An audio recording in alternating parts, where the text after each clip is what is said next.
Today is 6th of August and I'm here with the New South Wales Treasurer Mike Baird. Mike, thank you so much for joining us for this interview today. Pleasure. Okay, Mike, so just starting off with the New South Wales economy and debt questions. So the New South Wales economy seems to have had a good run. More jobs added to the state in the past 2 years as the mining boom recedes, and BIS Shrapnel has described New South Wales as a sleeping giant that's awakening. In that context, how do you plan to build momentum in the economy? Well, I think it is right. If you look at the jobs numbers, they tell a pretty compelling story. I mean, New South Wales, for the decade of the former government, the last decade, they had the slowest jobs growth in the country. We're now leading the jobs across the country at 126,000. And it is undoubtedly building momentum. I think what you're seeing is the benefits of a diversified economy. As the mining investment cycle starts to taper off, you're seeing obviously the more diversified economy starting to take over, which I think New South Wales represents. And I think that we're building on it by focusing in on the housing sector. I mean, while we're trying to constrain our overall expenditure and live within our means, we're also putting into the drivers of the economy. So the housing sector, we put infrastructure on the ground, which has got in the way of new housing coming out. And we're also undertaking a record infrastructure program, so almost $62 billion coming over the next 4 years.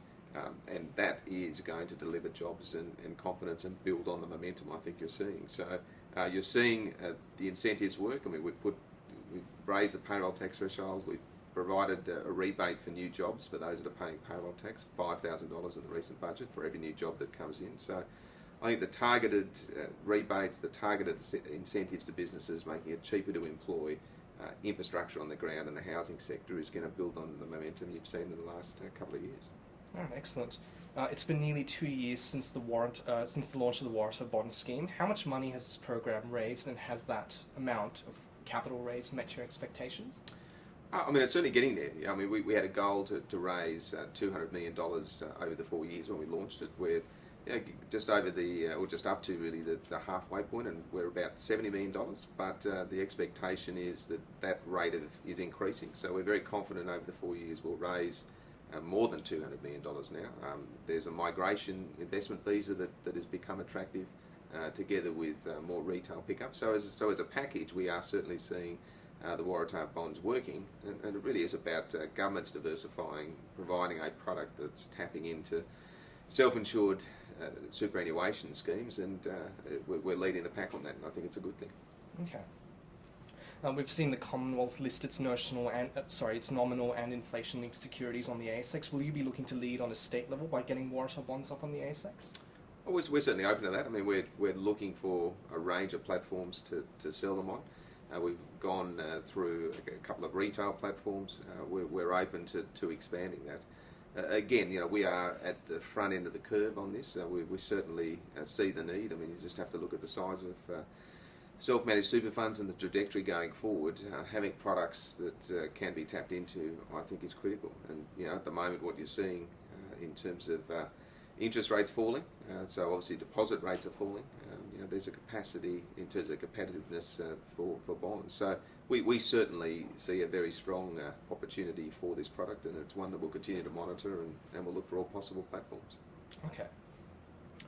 Challenger's fixed income head Bob Sahota and energy industry supers investment manager Mary Jane Fallon said at a recent briefing that bonds issued in Australia don't have the same type of attractive characteristics like franking credits, or in the case of US tax-free municipal, the tax-free characteristics of money bonds. Do you agree with that? And how can New South Wales take the lead in making debt more attractive for investors? Yeah, I mean, I think it's true. I mean, I think we have to look at all those options. I mean, clearly, if you look at the infrastructure program and the muni bond program in the US, it's that tax attractiveness has really built and created that market. So there's no doubt that would provide a boost to the market. It would provide a boost to infrastructure. I mean, I think the important thing we've done with that product is we've linked that bond. Every single dollar raised goes into our infrastructure program. So there's a compelling reason with such an infrastructure backlog and the link to productivity across the country that actually linking in some tax incentives for that investment is warranted. So certainly it's an agenda item that we can take up with the new government, whatever sort of shape or colour that is, in terms of continuing to make it more attractive, because I think it makes sense. Excellent. And we're also looking at providing other opportunities for superannuation funds in the infrastructure space as well. So there needs to be this push. Super funds are going to play a critical role in infrastructure, and we need to look at it across all contexts, whether it's in the wholesale or the retail side. Can you dig deeper in that for me, please?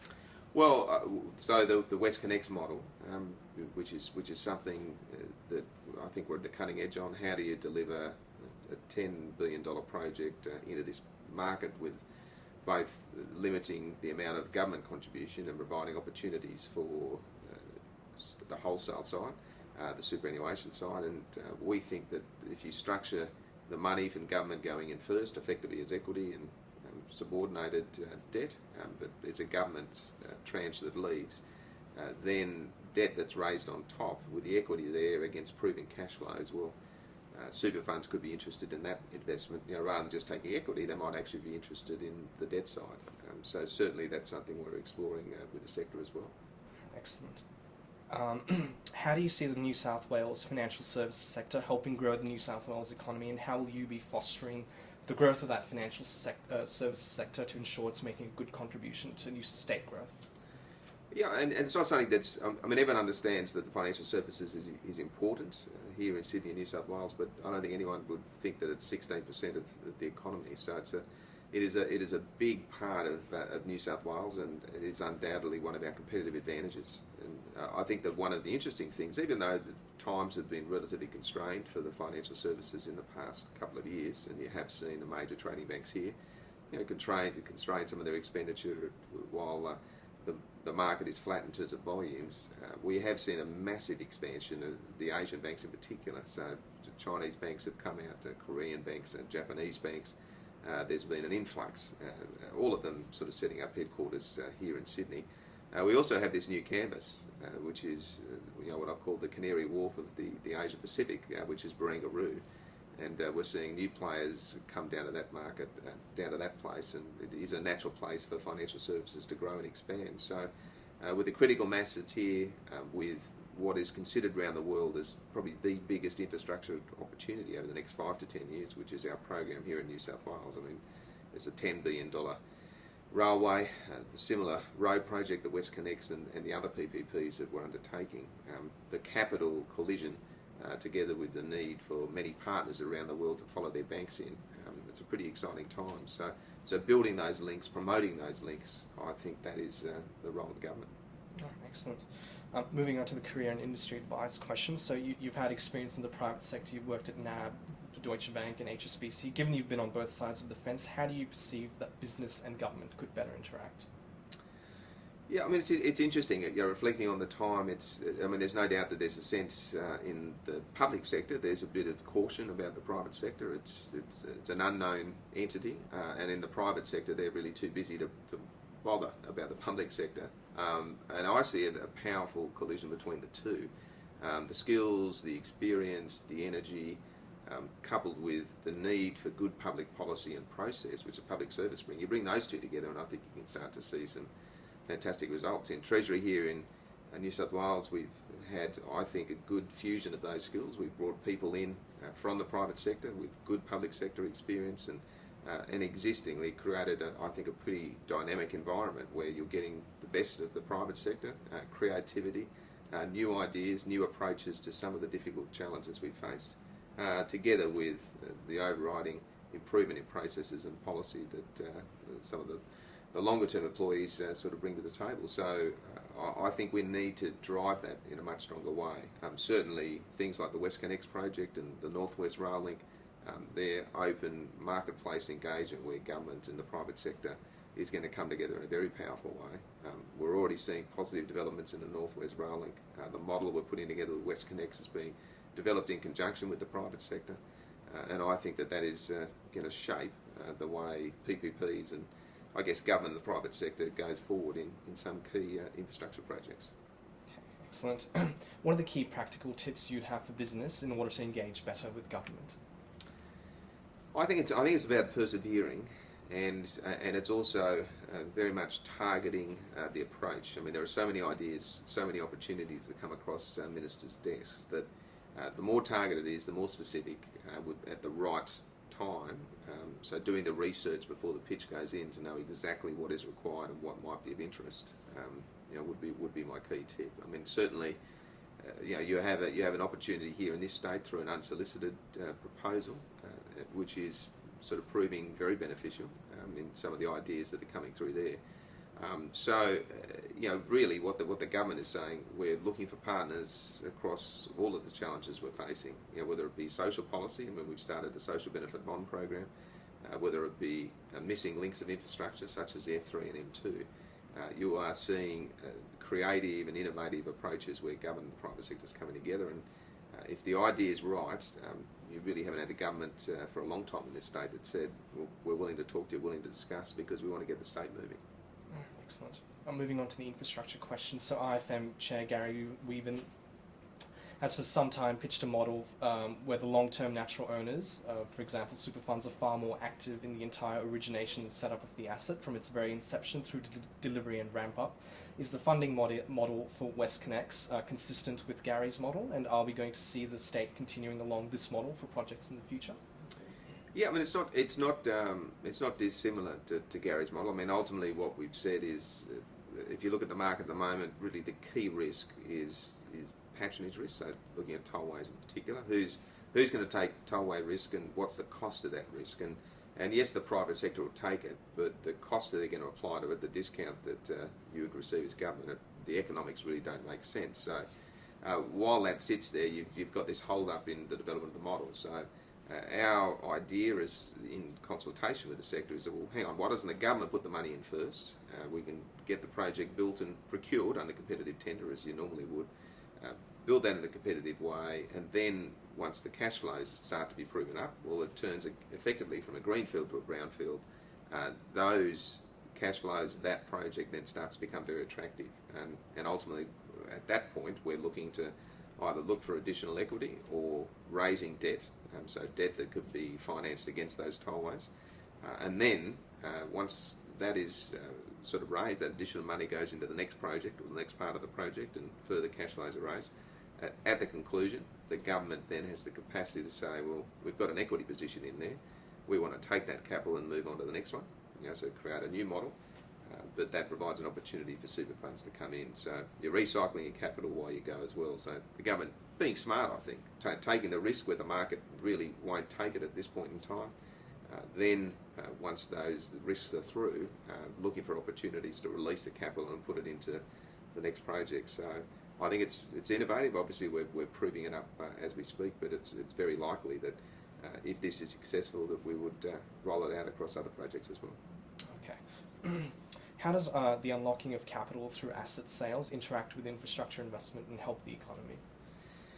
Well, it's a key part of the strategy. I mean, when we came into government, we were faced with a range of challenges, which I won't bore you with now. But in short, we had revenue falling, so about $2.5 billion a year. We had a debt profile that took us to the AAA. Indeed, the incoming brief said, listen, you're going to lose the AAA within 6 to 12 months. So the question is, we've got this huge infrastructure backlog, what can you do? So the only thing you can do is look at your balance sheet like any business would, release capital from that balance sheet and put it into the new projects, and that's what we're doing. And why is that important for the economy? Well, you just have to look at any economic analysis that talks about the cost and the loss of productivity through congestion across the broad economy, the impact into the day-to-day commutes, the overall benefit to New South Wales by undertaking that infrastructure. The long-term benefits are huge. Infrastructure New South Wales put it in the $20 billion, the sort of benefit that could come to the economy long-term. So we've started that process, and really the only way to do that until you generate long-term sustainable surpluses is to free up capital from your balance sheet. So the desalination plant, the ports, and the generators to come do exactly that, free up the capital, put it into the projects, build the infrastructure. Sure, but there is an argument, and one of the Finsia senior fellows, Roger Montgomery, said, why doesn't the state gear up its balance sheet so that it can get those infrastructure projects out now before inflation costs and other costs make projects too expensive to build? Well, we are furiously doing exactly that. I don't, but there is a natural restriction, and the natural restriction is the debt levels that starts to infringe upon the AAA rating. So if the AAA rating gets breached, before the GFC, we might have sort of had an argument on whether it matters to go down one notch downgrade.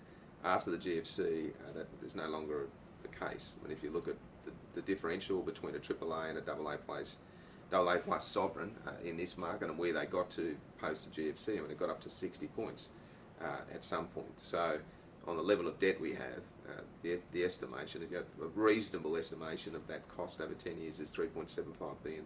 So, I mean, I don't want to find the money to put it into those increased interest costs. I want to use that money, if I find it, to actually put it into services and infrastructure. So that is the natural restriction, but I can assure you we're doing that. We are using debt. We freed up debt through the port sale, and we're releasing it and continuing to borrow while we get our budget back to sustainable surplus. So we're doing what I would call sensible borrowings within the envelope restrictions we have, freeing up the capital and at the same time getting back to surpluses. Once we've got the surpluses, well, obviously that is a natural way that you can also fund the infrastructure. Sure. So just to clarify, if you had a rating downgrade of one notch over 10 years, the interest bill would be close to $4 billion. Yeah, I mean, the estimate's, a reasonable assessment, and again, you need to make an assessment on the volatility of markets, but, the basis points differential got up to 60 points at one point. So, what's a reasonable estimate? The reasonable estimate, is up to sort of $4 billion over 10 years, and I mean, that takes into account maturity of bonds and, recalibrating at those forecast yields.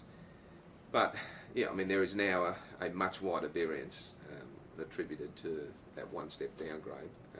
So that's a cost that I don't want to absorb, and certainly I think we've got the capacity through what we're doing to actually get on with the infrastructure backlog that we need to fill. Excellent.